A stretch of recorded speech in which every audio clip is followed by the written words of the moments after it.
செல்ல வேண்டுமானால் இந்த இருக்கிற ஆலயத்துல உங்கள் திருச்சபைக்கு, உங்கள் பக்கத்தில் இருக்கிற ஆலயத்திற்கு தொடர்ந்து செல்லுங்கள். ஒரு நாளும் ஆலயத்தை நீங்கள் மிஸ் பண்ண வேண்டாம். ஆலயத்தை நீங்கள் ஒரு நாளும் புறக்கணிக்க வேண்டாம். எல்லாம் முக்கியம். முக்கியங்களிலே தேவனுடைய ஆலயம் முக்கியம். ஏனென்றால் இந்த ஆலயத்துல இருந்து பழக்கம் இல்லாதவனுக்கு அந்த ஆலயத்தில் இருக்க முடியாது. திரும்ப சொல்லுகிறேன், ஆண்டவர் எழுதப்பட்டவனுக்கு மட்டுமே இங்கே உரிமை உண்டு.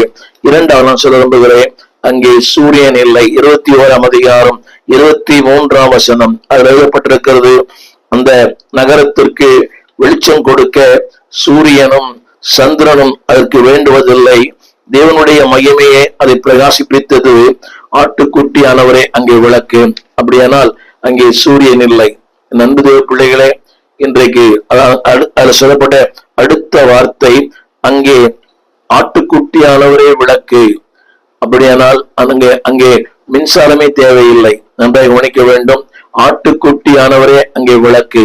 அப்படியானால் அவரே நமக்கு வெளிச்சமா இருக்கிறார், அவரே சூரியனா இருக்கிறார், அவரே சந்திரனா இருக்கிறார், அவரே எல்லாவற்றுக்கும் இல்லாம இருக்கிறார்.